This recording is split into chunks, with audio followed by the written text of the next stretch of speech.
Polícia Federal aponta Bolsonaro como um dos líderes da trama golpista, se não o principal líder. E a horda bolsonarista está ensandecida. Vem comigo. Antes de seguir, eu gostaria de pedir seu like nesse vídeo e sua inscrição nesse canal. Peço também, caso você possa e queira, sua contribuição clicando no botão Valeu ou se tornando membro aqui do blog do Cadu Amaral, clicando no botão Seja Membro. Os membros do blog do Cadu Amaral têm acesso a conteúdos exclusivos e assim você ajuda mais um espaço de luta contra o fascismo à brasileira. Ao final do vídeo, deixa seu comentário, concorde, discorde ou complemente. Mas sempre se lembre que só não vale xingar nem falar da mãe do povo. Compartilhe esse vídeo em todas as suas redes sociais. E também no WhatsApp e no Telegram, se você tiver. Lembrando que se você é de Alagoas, você pode assistir ao blog do Cadu Amaral na TV Com Marcel, canal 12 da NET. Se você não é de Alagoas, você pode assistir a TV Com no link que está na descrição desse vídeo. Obrigado. Terça-feira, 26 de novembro, são agora 5h30 da tarde, e a Polícia Federal, em seu inquérito sobre a trama golpista revelado nesta terça-feira, 26 de novembro, aponta o alto envolvimento de Jair Bolsonaro em todo esse esquema. Bolsonaro, que durante entrevista coletiva na noite de segunda-feira, 25 de novembro, véspera de eu gravar esse vídeo, admitiu ter participado do plano de golpe.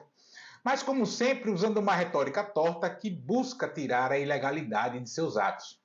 O tal dentro das 4 linhas. Bolsonaro argumenta que estado de sítio está na Constituição, mas isso não exclui que seu uso pode ter caráter golpista.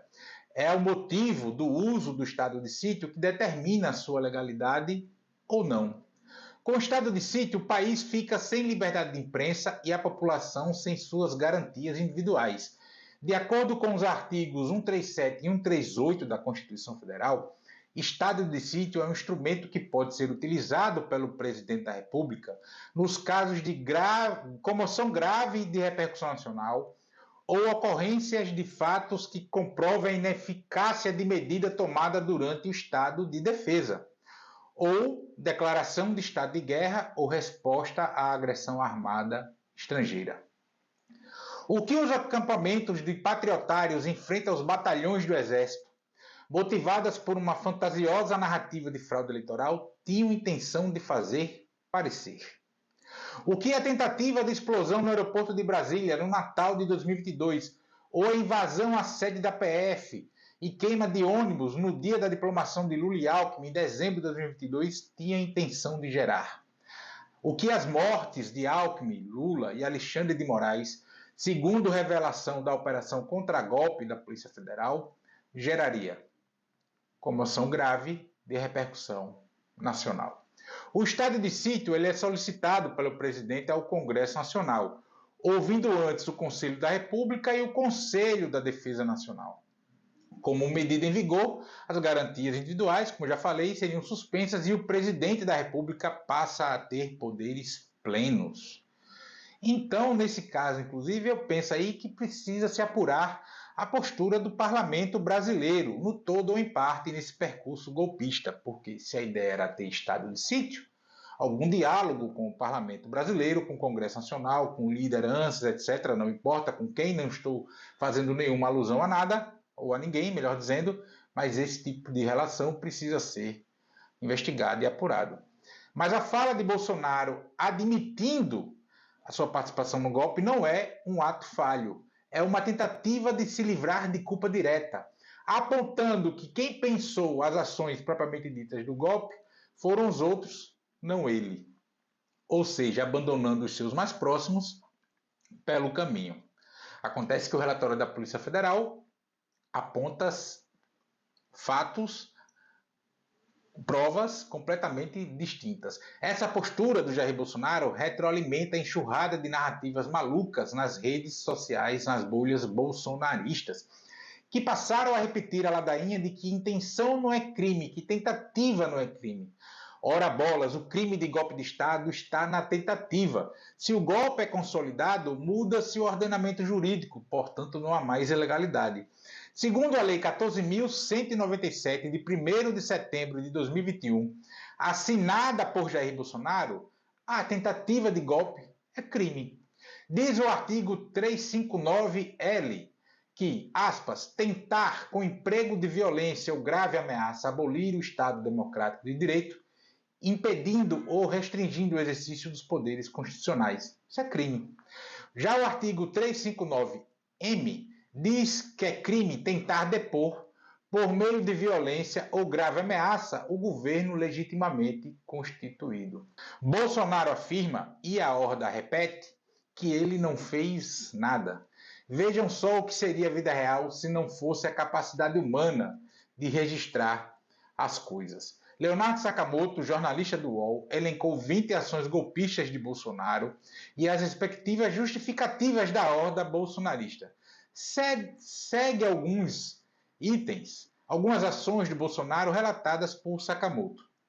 Acampamentos foram montados em frente a instalações militares em todo o país, exigindo a prisão de Lula e Alexandre de Moraes, e o comando das Forças Armadas viu democracia nesses atos. Justificativa bolsonarista, Forças Armadas são poder moderador. Bolsonaristas puseram fogo em carros e ônibus em Brasília em 12 de dezembro de 2022, dia da diplomação do presidente Lula pelo TSE. Justificativa bolsonarista, a revolta foi justa porque houve prisão injusta de militantes. 3 bolsonaristas colocaram uma bomba em um caminhão de combustível na véspera de Natal, com o objetivo de explodir o aeroporto de Brasília, matar centenas de pessoas e servir de justificativa para uma intervenção das Forças Armadas. Justificativa bolsonarista, a bomba não explodiu, então não houve crime.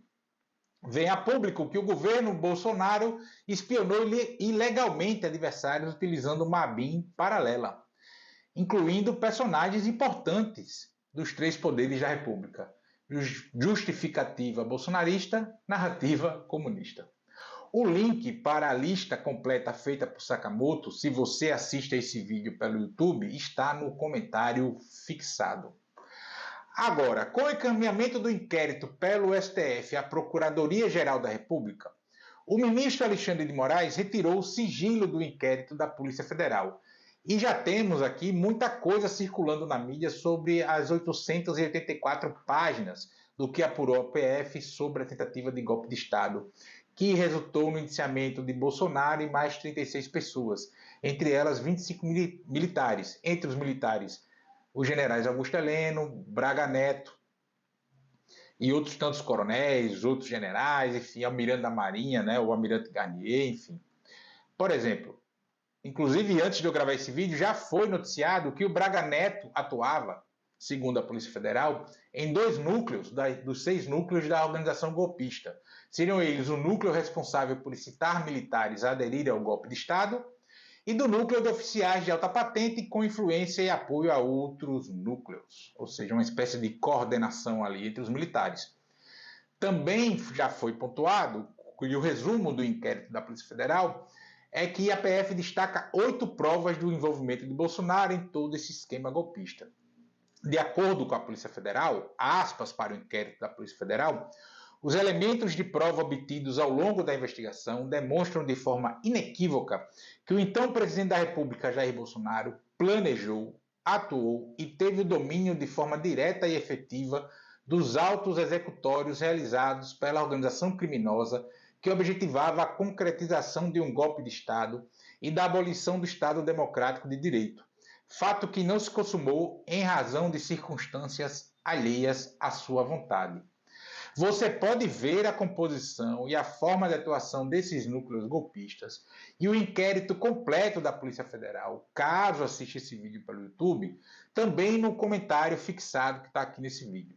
Paulo Gonet, Procurador-Geral da República, formalizará a denúncia em 2025 contra Jair Bolsonaro. Estamos perto do recesso forense e são muitas páginas a analisar, além de haver a possibilidade de unificar os inquéritos, joias sauditas, ABIN paralela e fraude no sistema do SUS, ou popularmente chamado de fraude no cartão de vacinação, tudo isso numa denúncia só. E ainda tem um inquérito específico sobre os ataques de 8 de janeiro. Mas a expectativa é que tudo se encerre em 2025 mesmo, ou seja, podem se preparar porque 2025 será o ano que veremos Bolsonaro preso, algo que eu já venho cantando já há algum tempo aqui no canal. Agora também é fato que muitos milicos, militar com político, escaparão disso tudo, como também já venho ressaltando por aqui há algum tempo. Bolsonaro é parte de um plano maior e topou ser o espantalho dessa gente que ungiu. Em algum momento, isso é uma avaliação minha, em algum momento, ao ver o grau de idolatria que conseguiu junto a uma parcela da sociedade, Bolsonaro decidiu se assanhar por um golpe. Quem ungiu deixou rolar para ver até onde vai. Afinal, se o cavalo passar selado, monta-se nesse cavalo. Senão, Bolsonaro se lasca aí sozinho e mais alguns ali.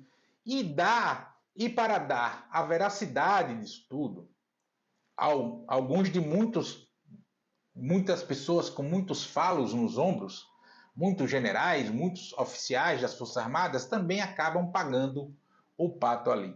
Não esqueçamos o lema das Forças Especiais Brasileiras, os Kid Pretos.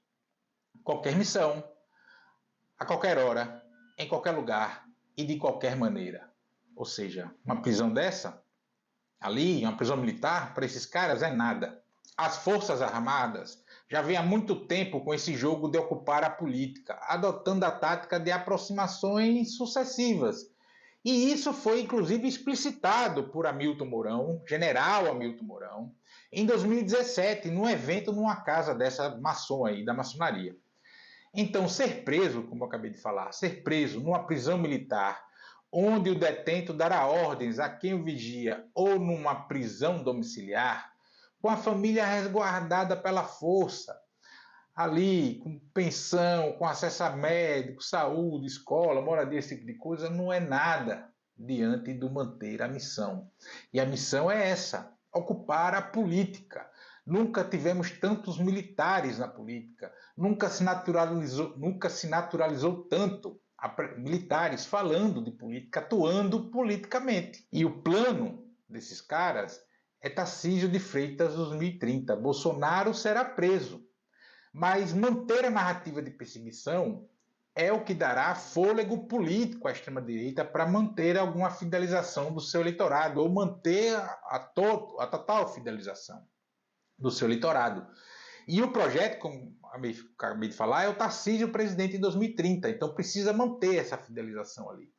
2026 deve vir o Caiado mesmo, vem para perder, Tarcísio vai para a reeleição em São Paulo.